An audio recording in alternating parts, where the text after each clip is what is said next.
இயேசுவின் ஜெப கோபுரம் ஊழியங்கள் வழங்கும் ரெண்டாவது சாட்சி. குடியாத்தத்திலேருந்து சுமுத்ராங்கிறவங்க எழுதியிருக்காங்க. அவங்க வீட்டுக்காருக்கு 3 வருஷமாக வேலை இல்லையாம். நான் நம்பிக்கை டிவியை ஒவ்வொரு வெள்ளிக்கிழமை காலை 8 பார்ப்பேன். பார்த்துட்டு கீழே கொடுக்கப்பட்ட நம்பரில் ஃபோனில் அம்மாட்ட ஜோம் பண்ணேன். நான் ஜோம் பண்ணி 1 வாரம் கூட ஆகலை. எங்கள் வீட்டுக்காருக்கு காலையில் வேலைக்கு போகிறோம், நைட்டு தான் வராரு. தொடர்ந்து வேலை இருக்குது. இப்போ நல்லா கை மேலே எங்களுக்கு பணம் வருது. நானும் குடும்பமும் சந்தோஷமாக இருக்கணும்னு சாட்சி சொல்லியிருக்காங்க. நம்பிக்கையிலே சந்தோஷமாயிருங்கள். யோவான் 10வது அதிகாரம் 11வது 12வது வசனம். நானே நல்ல மேய்ப்பன், நல்ல மேய்ப்பன் ஆடுகளுக்காக தன் ஜீவனை கொடுக்கிறான். மேய்ப்பனாய் இராதவனும் ஆடுகள் தனக்கு சொந்தம் அல்லாதவனுமான கூலியால் ஓனாய் வருகிறதை கண்டு ஆடுகளை விட்டு ஓடி போகிறான். அப்பொழுது ஓனாய் ஆடுகளை பீறி அவைகளை சிதறடிக்கும். அல்லேலூயா. நானே நல்ல மேய்ப்பன், நல்ல மேய்ப்பன் தன் ஆடுகளுக்காக ஜீவனை கொடுக்கிறான். அல்லேலூயா, ஆமென். மேய்ப்பனாய் இராதவன் ஒரு ஓனாய் உள்ள வந்த உடனே அவன் தன்னை காப்பாற்றிக் கொள்ளும்படி ஓடி விடுகிறான். அதனால ஓனாய் வந்து ஆடுகளை பீறி போடுகிறது, சிதறடிக்கப்படுகிறது. அல்லேலூயா, ஆமென். நல்லா கவனிங்க. இந்த வார்த்தை சாதாரணமாக அப்பா கொடுக்கல, ஒரு அனுபவத்தின் உள்ளாய் கொடுத்தார். அல்லேலூயா, ஆமென். நல்லா கவனிங்க. 1 வாரத்துக்கு முன்னாடி நான் கோழி வளர்க்கணும்னு ஆசைப்பட்டு ஒரு 5-6 கோழியை வாங்கி வளர்த்தேன். நல்லா இருந்தது. நான் இருக்கும்போதெல்லாம் நல்லா சுற்றி வரும், கூப்பிட்டா வரும், எல்லாம் நல்லா இருந்துச்சு. திடீர்னு பார்த்தீங்கன்னா ஒரு நாள் நான் ஒரு வேலை விஷயமா போயிட்டு திரும்ப வரங்குள்ள கோழிகளை காணோம். அடைக்கிற நேரம் ஒரு 2 கோழி மட்டும் வந்து கத்திக்கிட்டே இருக்க ஒழிய அடைய மாட்டேங்குது. என்னன்னு ஒரே சந்தேகமாகி போச்சு. வேலையால் சொல்றாரு, ஐயா ஏதோ ஒரு காரியம் உள்ள வந்திருக்கியா, அதுதான் காரணம்.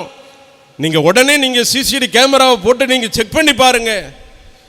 சொன்ன உடனே நானும் என் மகனை உட்காந்து செக் பண்ணும்போது பார்த்தா ஒரு பெரிய கீரி கோழியை பிடிச்சு அப்படியே அச்சாக்க தூக்கிட்டு போகுது. மற்ற கோழிகள்லாம் சிதறடிச்சு பறந்து வேற வேற பக்கம் ஓடுது. எல்லாம் கவனிங்க. இதை நான் பார்த்த உடனே அடுத்து அப்பா பேச ஆரம்பிச்சார். இதை போலதான்ப்பா தேவ பிள்ளைகளுடைய வாழ்க்கையில் சிதறடிக்கிறவன் ஒவ்வொருவருடைய வாழ்க்கையிலையும் உள்ள வருவான். அல்லேலூயா, அல்லேலூயா. நல்லா கவனிங்க. வேதம் கூறுகிறது இதே அதிகாரத்தில், யோவான் 10வது அதிகாரத்தில் 10வது வசனம், திருடன் திருடவும் கொல்லவும் அழிக்கவும் வருகிறானே என்று வேறொன்றிற்கும் வரான். நானோ அவைகளுக்கு ஜீவன் உண்டாயிருக்கவும் அது பரிபூரணப்படவும் வந்தேன். அல்லேலூயா, ஆமென். சிதறடிக்கிற கிரியைகள் வரும். நல்லா கவனிங்க. தேவ பிள்ளைகளுடைய வாழ்க்கையில் சிதறடிக்கிற கிரியைகள் ஒரு 4 கிரியைகள் காணப்படும். முதலாவது ஒரு ஐக்கியத்தை, ஒரு ஒற்றுமையை சிதறடிக்க பார்ப்பான். வாசிப்போமா? ஆதியாகமம் 37வது அதிகாரம். ஆதியாகமம் 37வது அதிகாரம் 4வது வசனம். அவனுடைய சகோதரர் எல்லாரும் அவனுடைய தகப்பன் அவனை அதிகமாய் நேசிக்கிறதை அவன் சகோதரர்கள் கண்டபோது அவனுடைய பட்சமாய் பேசாமல் அவனை பகைத்தார்கள். ஹல்லேலூயா. முதலாவது பாருங்க, ஒரு ஐக்கியத்தை சீர்குலைக்கிற ஒரு காரியம் பகை. தேவ பிள்ளைகளுடைய வாழ்க்கையில் ஒரு பகையை உண்டு பண்ணுவது தான் பிசாசனுடைய நோக்கம். தகப்பன் அதிகமா நேசிக்கிற உடனே பகை வருது. பகைக்கு அடுத்து என்ன வருது? அதே அதிகாரத்தில் 11வது வசனத்தை வாசித்தோமானா, அவன் சகோதரர் பொறாமை கொண்டார்கள். எப்படி வந்துருச்சு? பகை என்னதான் மாறிடுச்சு? பொறாமையா மாறிடுச்சு. அல்லேலூயா, அல்லேலூயா. இதனால பாருங்க, ஒரு மனமாய் இருந்த ஒரு ஒற்றுமையாய் இருந்த சகோதரர்களுக்கு நடுவில் ஒரு பிரிவினை உண்டாயிருச்சு. ஹல்லேலூயா. பிசாசு சிதறடிக்கிற ஒரு காரியம் நம்முடைய சிந்தனை. நம்முடைய சிந்தனையை அவன் சிதறடிப்பான். வாசிப்போமா, ரோமர் 1வது அதிகாரம் 21வது வசனம். அவர்கள் தேவனை அறிந்தும் அவரை தேவன் என்று மகிமைப்படுத்தாமலும் ஸ்தோத்தரியாமலும் இருந்து தங்கள் சிந்தனைகளினாலே வீணரானார்கள். நல்ல கவனிங்க, தேவ பிள்ளைகளை பாருங்க, பிசாசு அப்படியே சிந்தனையில வீணராக்குவான். சிந்தனையில வீணராக்கி உணர்வில்லாமல் கொண்டு போயிடுவான். ஹல்லேலூயா, ஹல்லேலூயா. முடிவு என்ன? அவருடைய வாழ்க்கையில ஒரு இருள் உள்ள வந்துடும்.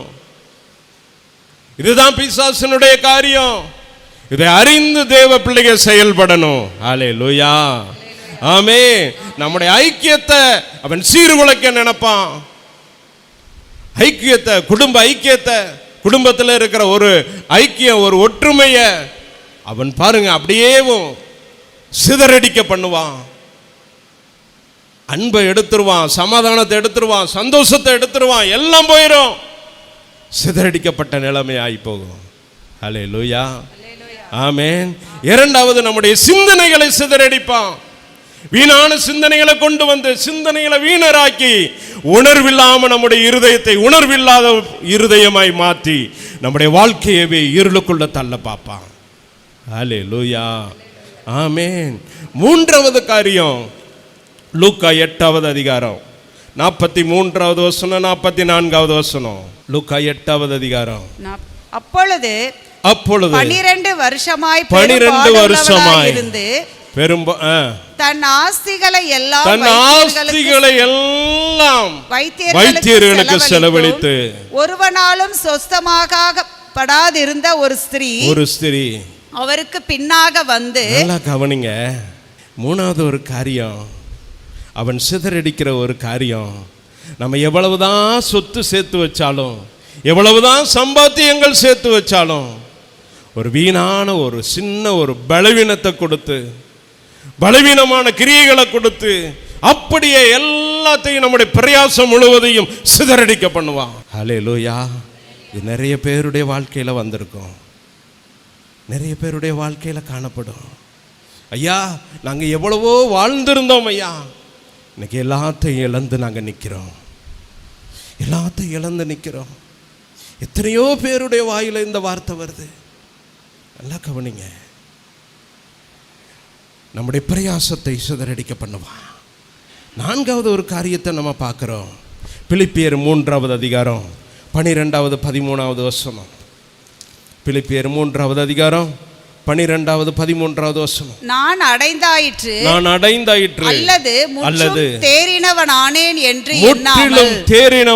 என்று எண்ணாமல் கிறிஸ்து இயேசுவினால் நான் எதற்காக பிடிக்கப்பட்டேனோ அதை நான் பிடித்துக் கொள்ளும்படி ஆசையாய் தொடர்கிறேன். அடுத்த வசனம். சகோதரரே அதை பிடித்துக் கொண்டேன் என்று நான் எண்ணுகிறதில்லை. ஒன்று செய்கிறேன், பின்னானவைகளை மறந்து முன்னானவைகளை நாடி. நல்லா கவனிங்க, இங்க அப்பா சொல்லுகிற வார்த்தை, இன்னைக்கு தேவ பிள்ளை மூலமா நமக்கு சொல்லுகிற வார்த்தை. எப்பா, அவன் போராடுகிற சிதறடிக்கிற ஒரு காரியம் என்னன்னா, நம்ம மேல வைத்த அழைப்பை அவன் சிதறடிக்க பண்ணுவான். நம்ம மேல வைத்த தரிசனம், ஆண்டவருடைய சித்தம், ஆண்டவருடைய நோக்கம், ஒரு எதிர்பார்ப்பை அவன் சிதறடிக்க பார்ப்பான். ஹல்லேலூயா, ஆமென். இந்த தெய்வ பிள்ளை சொல்றாரு, நான் எதற்காக பிடிக்கப்பட்டேனோ, நான் எதற்காக வேறு பிரிக்கப்பட்டேனோ அதை தொடரும்படி, அதை ஜாக்கிரதையா தொடரும்படி. ஹல்லேலூயா, ஆமென். இன்னைக்கு சிதறடிக்கிற காரியங்கள் ஒவ்வொருவருடைய வாழ்க்கையிலும் காணப்படும், பலவித ரூபங்களில் வர ஆரம்பிக்கும். ஹல்லேலூயா, ஆமென். நம்முடைய ஐக்கியத்தை, ஒற்றுமையை சிதறடிக்க பார்ப்பான். இரண்டாவது, நம்முடைய சிந்தனைகளை சிதறடிக்க பண்ணுவான். மூணாவது, நம்முடைய பிரயாசங்களை சிதறடிக்க பண்ணுவான். நாலாவது, நம்முடைய சித்தம், நம்முடைய தேவ சித்தம், தேவ தரிசனம், இதை இழந்து போக பண்ணுவான். ஹல்லேலூயா, ஆமென். இன்னைக்கு சிதறடிக்கிறவன் சிதறடிக்கப்பட வேண்டுமானா ஆண்டவர் நமக்கு கற்றுக் கொடுக்கிற ஒரு பாடம் உண்டு. ஹல்லேலூயா, ஆமென். செய்திக்கு நேராக கடந்து சொல்வோமா? நாகும் 2வது அதிகாரம் 1வது வசனம். நாகும் 2வது அதிகாரம் 1வது வசனம். ஹல்லேலூயா, ஆமென். சிதறடிக்கிறவன் உன் முகத்துக்கு முன்பாக வருகிறான். அரணை காத்துக்கொள், வழியை காவல் பண்ணு, அறையை கெட்டியாய் கட்டிக்கொள், உன் பெலனை மிகவும் ஸ்திரப்படுத்து. பக்கம் 1081. ஹல்லேலூயா, ஆமென். சிதறடிக்கிறவன் உன் முகத்துக்கு முன்பாக வருகிறான். ஹல்லேலூயா. அப்பா சொல்றாரு, அப்பா சிதறடிக்கிறவன் உனக்கு முகத்துக்கு முன்பாக தாம்பா வருவான். நீ என்ன செய்யணும்னா, நீ முதலாவது ஒரு காரியம், அரணை காத்துக்கொள், அரணை காத்துக்கொள். 2வது காரியம், உன் வழியை காவல் பண்ணு. 3வது காரியம், அறையை கெட்டியாய் கட்டிக்கொள்.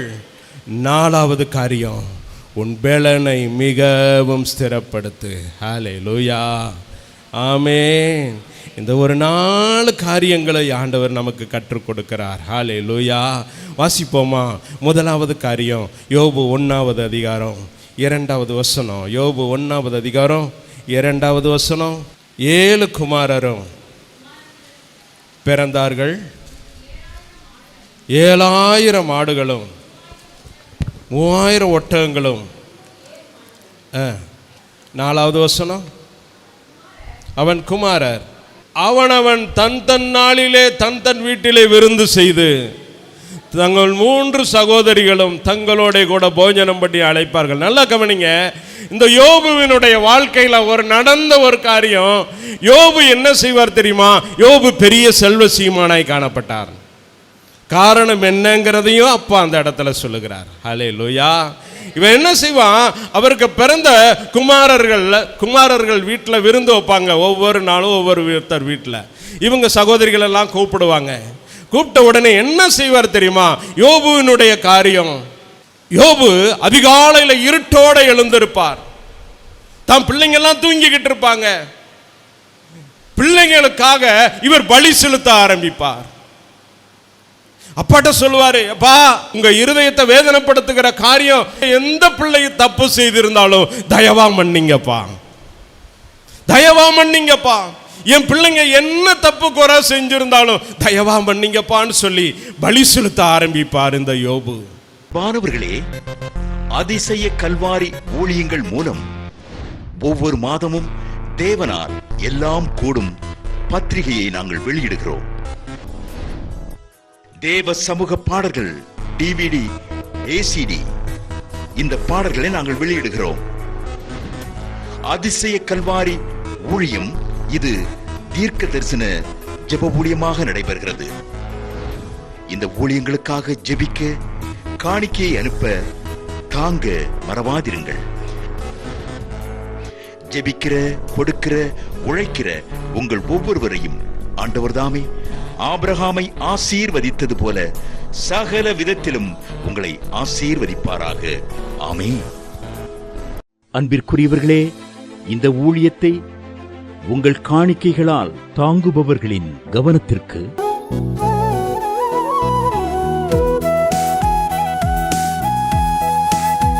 ஜிபே மூலமாகவும் நீங்கள் தாங்கும்படி உங்களை பட்சமாய் கேட்டுக்கொள்கிறோம். எங்களுடைய ஜிபே எண்ணானது 9443030850. எங்களது முகவரி சகோதரி எலிசபெத் சுந்தரராஜன், எண் 27, பொதிகை தெரு, குழந்தைசாமி நகர், வண்டியூர், மதுரை 20. செல்போன் எண்கள் 9478177765, 9095328172 மற்றும் 9443930850.